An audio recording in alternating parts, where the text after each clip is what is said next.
कवितेचं नाव आहे झाडं बोलतात. झाडांना बोलता आले असते माणसासारखे तर त्यांनीही उठवला असता आवाज रात्री अपरात्री कत्तल करणाऱ्यांच्या विरोधात. झाडांना कळत असते माणसासारखे तर त्यांनीही केली असती याचिका हायकोर्टात आणि मागितले असते आरक्षण नव्या भूप्रदेशाचे. आपला हक्क असा सजासजी मिळत नाही असं दिसल्यावर झाडही झाली असती नागडी आपले सर्व पानं गाळून आणि त्यांनीही केलं असतं एखादं आंदोलन सरकारच्या दमनशाही विरोधात.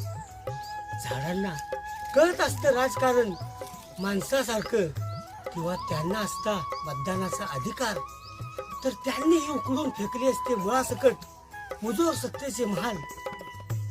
झाडं बोलतात, झाडं बोलतात वाऱ्याशी ताऱ्याशी, झाडं बोलतात झाड्यांशी पाखरांशी, झाडं बोलतात माणसांशी सुद्धा.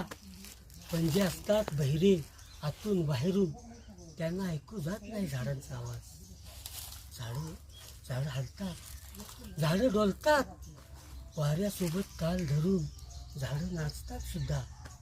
पण ज्यांनी बांधून घेतली डोळ्यावर पट्टी गांधारीसारखी त्यांना दिसत नाही झाडांचा अपूर्व सोहळा.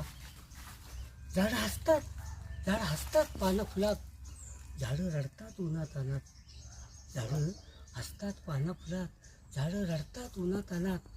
झाडं दुःखानं कंतात, झाडं गाणी सुद्धा म्हणतात. झाडं दुःखानं कंतात, झाडं गाणी सुद्धा म्हणतात. पण ज्यांचं काळीज वाळून गेले लाकडासारखं त्यांच्यापर्यंत पोचत नाहीत झाडांचे अर्थ हाका. झाडं बोलतात किंवा बोलत नाही, झाडं बोलतात किंवा बोलत नाही. माझ्या ह्याच्यात गेलं का रे? नाही.